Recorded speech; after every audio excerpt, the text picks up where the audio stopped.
6 a.m. Getting ready to go out today. Got a couple service calls. Before we do anything though, the most important time of the day.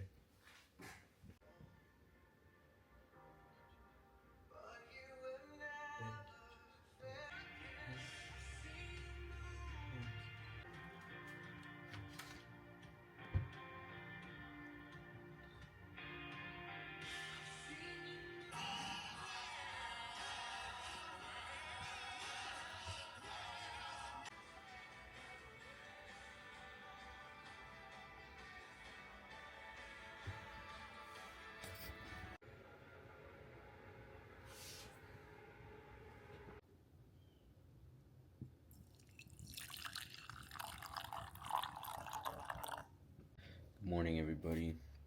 We have quite a long day. We got about 6 service calls. My co-worker, his van is currently being worked on, so we are down to 1 van right now. So he's about to pick me up. It's currently 7 a.m. Just wanted to show you my morning routine as a business owner, what I go through pretty much every single morning, my process, and yeah, let's get it. It's gonna be a great day today.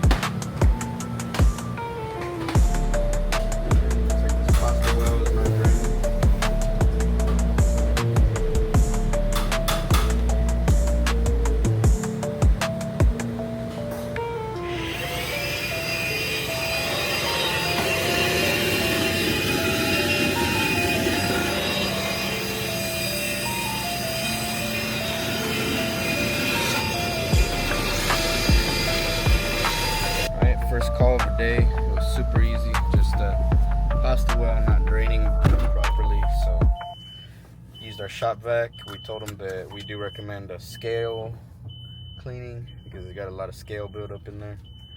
But it is now draining, so that is the very first call.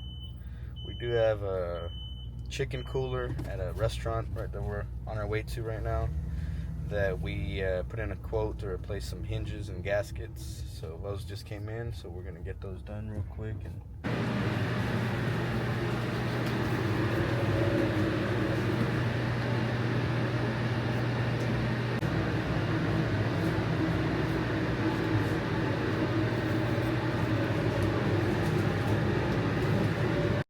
I 1000% recommend refrigeration compared to air conditioning, just HVAC, because you're going to be busy all year round.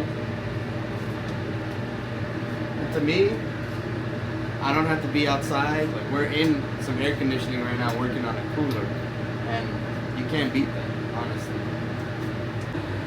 Alright, getting these hinges in. We got the new gaskets in.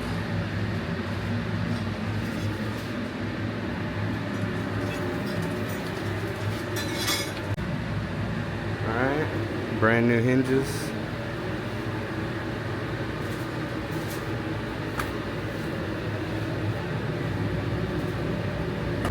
Alright, we are now on to our next call. It's a residential call, so we're gonna see what we find here. This is Police called you? Yes, sir. Hey, what is my oh, breakers off? Okay. Alright, look at that. Looks like a mess. Burnt contactor. Wow. Burnt wiring. Did it ever turn off? Yikes. So as you guys can see, that capacitor looks pretty bad. Honestly, looks like he was trying to do it himself.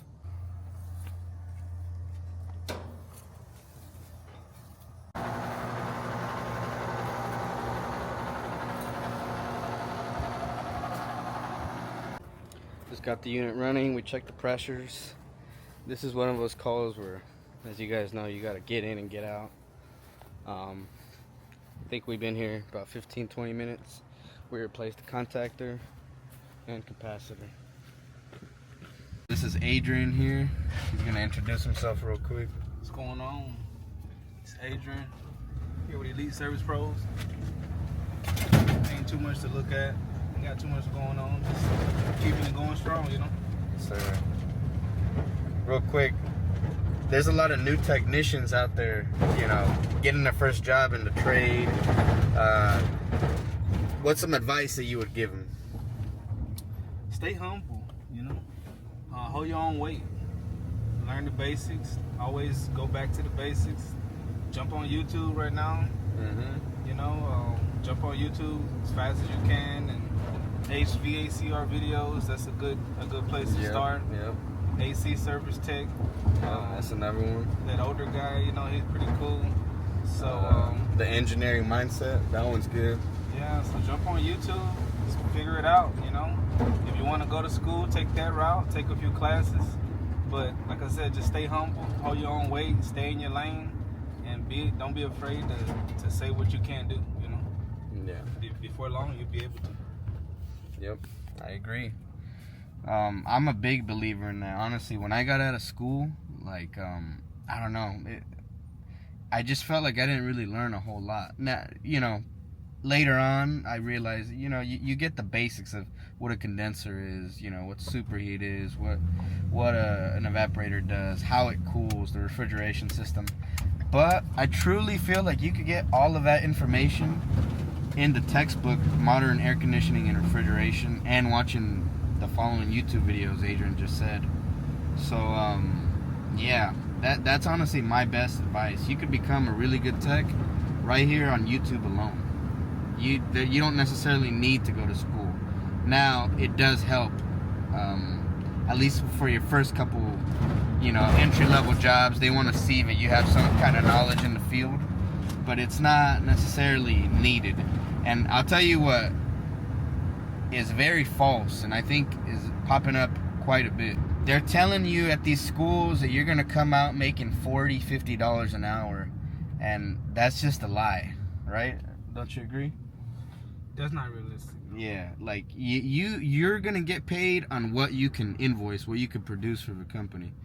For example, if all you do is change filters and go do PMs, why do you think you deserve 40, 50 bucks an hour? Now, if you could go to a service call and replace a TXV, if you could go replace a motor, a compressor, and get it done in a pretty good timely manner, then you could probably make a good case of why you deserve 40 bucks an hour. But if you just know theory, I don't think that really matters. And I know a lot of people are on TikTok and on YouTube saying, you know, get this certification, get this. Honestly, as an owner, I don't care about that stuff. I care, can I send this technician to go fix this? And is he going to do it right? And is he not going to have callbacks? That's what really matters, guys. Alright, we are in the last call of the day, which it's a unit that we recently added refrigerant to. I want to say maybe about 2-3 weeks ago. And it does look like it's low again, so I'm going to have to try to leak search it today and see if we could locate a leak.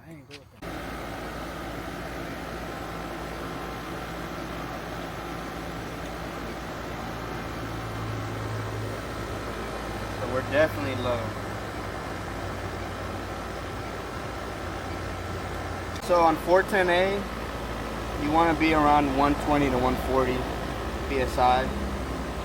94 PSI tells us we're extremely low. And we know we just added gas, so we're going to actually leak search it today with the Stratus. Real quick, guys, I'm not sponsored by Infinicon, but if you want the best leak detector in the market, it's going to cost you around $1,000, but 100% worth it. This thing here will find any leak.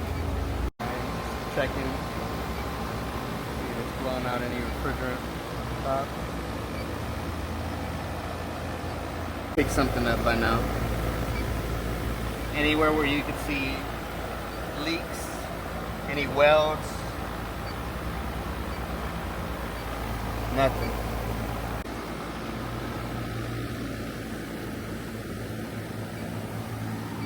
Alright, oh, look at that.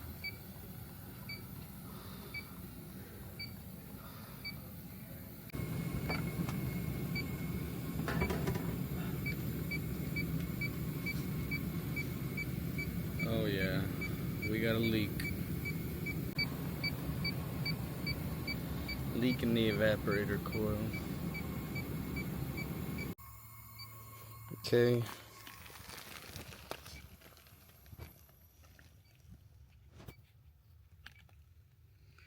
All that oil right there.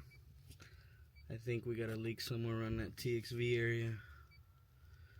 But this coil is definitely leaking. It is a carrier coil, so we're gonna see if this is something we can get replaced. Alright guys, on the last call we did find that it was leaking in the evaporator coil, so we gotta order that customer a new coil. There's really not a whole lot we can do there. You know, this is a home warranty call, so they don't want us to add any more gas. So yeah, we just gotta wait on that coil. And we are done for the day. It's Friday, it's 3:49, and we're going home.